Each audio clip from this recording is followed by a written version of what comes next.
I was born when my mother and father were only 17. It forced both of my parents to drop out of high school and each get a GED so they could find work right away. My father especially was not happy about this because he had dreams of playing football in college, and instead he had to work at a gas station. He said to my face many times that I ruined his dream. My mother hardly raised me at all, as she had to work too. They had a cranky old lady next door watch me most of the time. She wasn't so bad. She gave me more attention than my parents did. My father eventually managed to land a better job as a manager due to his experience running the gas station. It was right after that my mom got pregnant with my sister. I was 6 when she was born. I wasn't exactly shown much love before that, but once my sister came along, it was made pretty obvious to even my 6-year-old self that I was unwanted. The only ones who seemed to care were my paternal grandparents and somewhat my babysitter. And they were more like my parents because they treated me the way a little kid needed to be loved. We lived in a 2-bedroom apartment, and as my sister got older, it went from me sharing a bedroom with her to me kicked out of the room entirely. I slept on the couch for 2 years, and I barely had anything to my name other than clothes, school supplies, and an old Game Boy. When I was 10, my parents decided they were going to move away, but this move did not include me. I ended up actually being fine with this, as my grandparents had agreed to take me in. My life was instantly better. I got my own room again, and my grandparents gifted me a brand new Nintendo 64 in 1996. That Christmas, I got a Game Boy Pocket too. And there were a couple of other kids my age in the neighborhood I got to hang out with. We rode bikes, played video games, shot cans with pellet guns, built forts, and got dirty playing in the creek. You know, stuff a normal kid would enjoy. I was finally happy. As time went on, I grew up and eventually moved out, but later moved back in to help my grandparents' house as they were getting old and living off their retirement savings. So some rent money from me went a long way in paying the bills. My grandpa was the kind of person who'd wanted to build a shelter during the Cold War, but never got around to it. He wanted to volunteer for the military in the 60s, but was turned down due to a medical condition and the fact his eyesight was not great. So he focused on saving whatever he thought he needed. He told me many times it was better to have something and not need it than need it and not have it. Our area suffered from numerous power outages in winter due to heavy winds and storms. So having gasoline and propane for heaters and generators was a must. All these saving habits became my own as time went on, because it was better to need this stuff rarely than not to have it at all. Of course, there was the HOA bothering us, but that's its own other story. The problem is, about 5 years back, my grandma died suddenly, and my grandpa was heartbroken. He also went about 1.5 years later. Pretty much everything they owned was willed to me. Their savings, their house, their vehicles, their stuff, everything. The house was long paid off, and Grandpa knew how to keep up with its maintenance. In fact, after Grandma died, he kind of doubled down on renovating the place. He had the roof redone, the house was repainted by us inside and out, and we fixed a lot of little things. Grandpa's neighbor George even came by to help redo the plumbing. Ironically, the HOA was rather happy with these changes, because the house didn't look run down anymore. One morning I was fixing breakfast, and my grandpa never came downstairs. You couldn't keep the man from his bacon. So I went to check on him, and he wasn't moving. I called 911 and paramedics came, only to tell me he'd passed in his sleep. My parents made Grandpa's funeral a crap show. They didn't bother to show up for Grandma's. They were too busy. And at Grandpa's funeral, they didn't seem to grieve at all.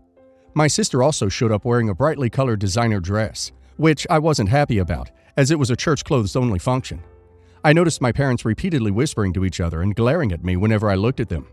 Come to find out at the will reading that my parents knew that they'd been disinherited long ago for their treatment of me, and they thought it extremely unfair I got everything. They threatened to sue me to contest the will, and I got repeated calls and messages from my father, mother, and sister telling me I needed to do the right thing and give my father what was supposed to be his. I told them all to flake off, in far more unsavory words. My parents ended up taking me to court to challenge the will, but the judge ruled in my favor after seeing the will and hearing us both out. So it wasn't a long drawn-out legal battle. The judge even looked at my parents with absolute disgust after seeing the will and hearing about their mistreatment of me in my childhood. He called my father a terrible parent and that my grandparents were right to disown him. My father just hung his head in silence, but he made sure to stop me outside the courtroom and tell me I was always the biggest mistake of his life, and that if he could go back in time, he'd make sure I never existed.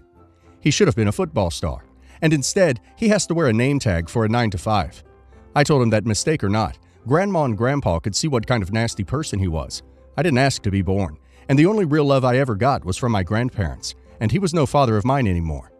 I got a few more threatening and harassing phone calls, as well as some letters from my parents, all demanding money among other things.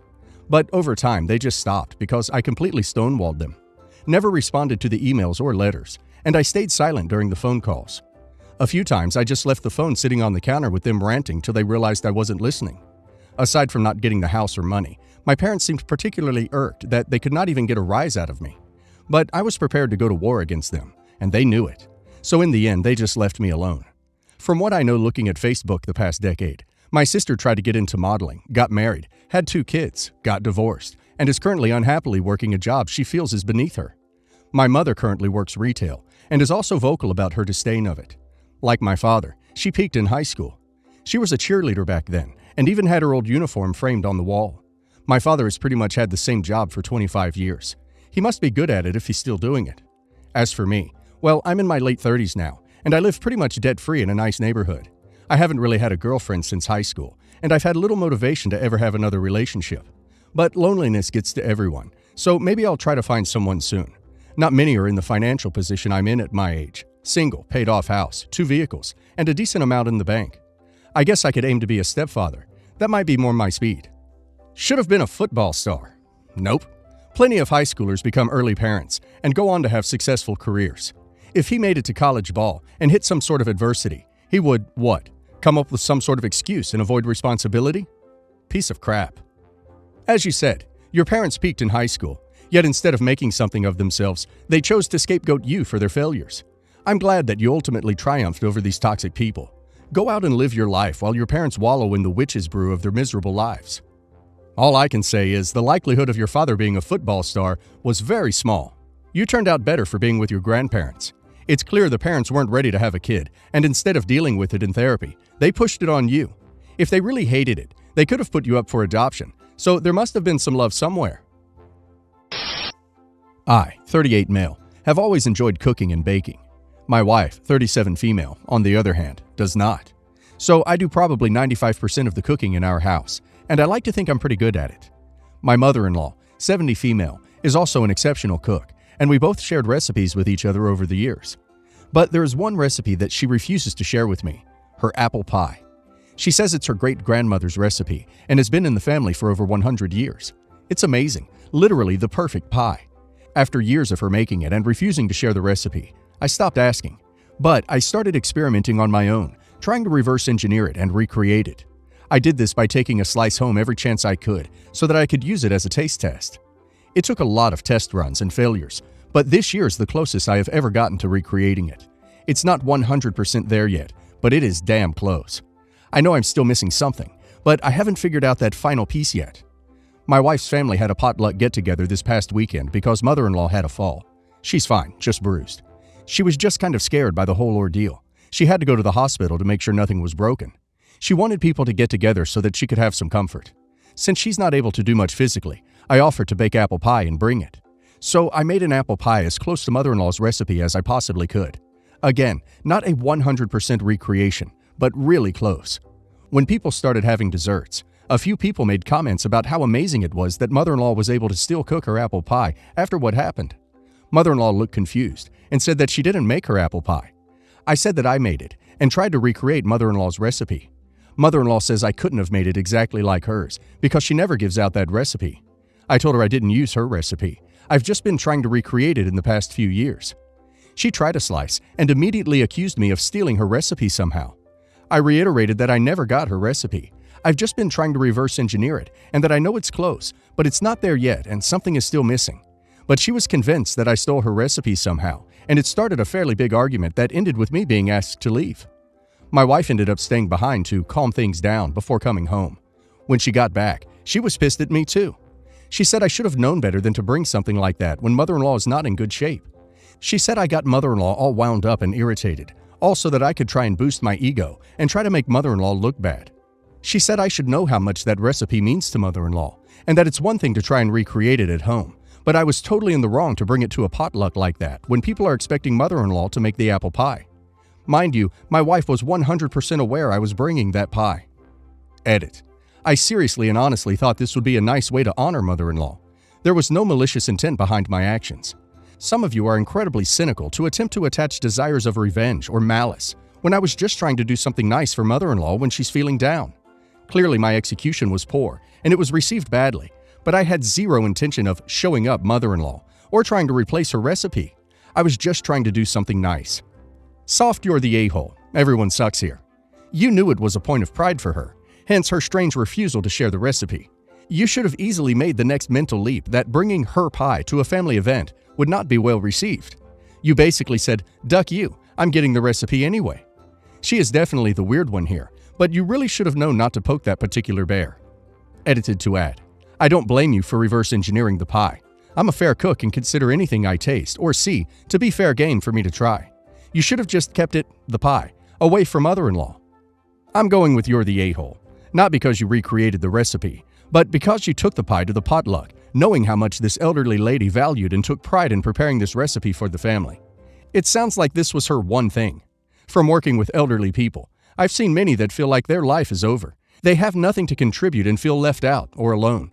This was something that made her happy. It was something that made her feel like she was still special, and you had to go and take that from her. You're the a-hole, not for recreating the recipe, but for taking it to a potluck with your mother-in-law's family. That's not cool.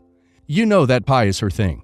If you want to make it for your own family and friends who won't think mother-in-law was the one who made it. Jim, 36 male, and I, 34 female, have been married for 3 years. Jim's first wife passed away young, leaving Tia, 13 female, and Kieran, 8 male. All are black, I'm white. They're both with us for a week each month and spend the rest with Jim's parents. They're nice kids, but can be difficult. Kieran is okay, just 8-year-old kid issues, but Tia can be overdramatic. We had to stop visiting my parents with them because 2 years ago, she accused my father of doing something bad that could ruin him if the wrong people heard. Just a verbal altercation. I understand she lost her mom and try to be gracious, but sometimes it's hard. My sister Jen visited, and she and I were chatting while the kids were near us. We were chatting up as she lives in Australia, and she starts teasing me. She starts laughing about how I used to be so baby crazy a few years ago, and because she was tomboyish, she thought I was so lame for it, etc. Just sisterly jabs. I was a girly girl all my life who wanted my own babies. I laughed and said no, that dream's gone now, and I don't want kids anymore. She was still teasing me, asked why. I said, well, my dream family can't happen now. When I called the kids in for dinner that evening, Tia was giving attitude, cold shoulder, sulking. It wasn't too bad, so I didn't scold her. But when Jim came home, she goes to him privately. He gets the kids to bed and asks me angrily, what the duck did you say to Jen about having kids? I realized Tia heard. I explained what I said and clarified that I did not mean his children didn't count. He said that wasn't the issue and that Tia was upset by this not being your dream family. I said it had nothing to do with his kids or the fact he had kids. I said Jen was teasing because I'd always wanted my own babies, but I told her I didn't want babies with Jim, which I didn't think was a surprise because he has always been okay that I didn't want bio kids in our marriage. He says he didn't know I always wanted biological kids. He apparently always thought either I didn't want kids or was fine with only them. I said it was my right to choose who I had children with, and he agreed and said of course, and that he was perfectly happy with K and T, but he didn't know it was only after I started dating him that I put aside the bio kids dream. He said, okay, that's okay, and left it. This was last week. Since, Jim has been distant. He's still nice, but more subdued, and Tia has practically been ignoring me. I know that there was something in that conversation with Jen they're angry about, and I'm suspicious Tia may have embellished it to be a race thing, even if Jim didn't say. I just can't understand what else may be wrong. Jim has always been fine with no kids. This is not a revelation. Am I the a-hole for what I told Jen or Jim? And do I ask him? Or find out from Tia if she lied? Edit. On why the kid's custody is as it is. He got full custody automatically, of course, after his wife died. But after we were married, since we both work full-time and their grandparents are near, we decided that they would stay there for most of the month and live with us for a week each month. Their school is way closer to the grandparents' place too, and it's not like he never sees them outside their week. He often drops by his parents' house on his way back from work to drop them food they like, or take them out to films, etc. It's an unofficial arrangement, and everyone's happy. Grandparents dote on them. You're the a-hole. You pretty much implied that Tia and Kieran are the reason you can't have your dream family anymore, and that they aren't your dream family. You then reiterated this point to Jim, who tried to be concerned, and you basically shut him down saying it was your right to choose who you have kids with, which is a bizarre phrase to say to your husband. You're the a-hole, and your husband is the a-hole for not raising his own children. If you wanted a dream family, then you should have married someone without children. And you should quit complaining about the children that came as a package deal with your husband. Just stop. If you can't stop, then this is not the marriage for you. They both sound like normal kids their age who are stuck with a father who can't be bothered to raise them and a stepmother who barely tolerates them. Your husband is distant because obviously you are not child-free. You just don't want kids with him for some reason. You're the a-hole. You said around your children. They're stepchildren, but still yours now. That you didn't want children. Worse, you implied that their existence made your dream family impossible. Then you told your current husband that you wanted bio kids until the two of you got together. How are they supposed to take that? How is he? I wanted kids until I met you?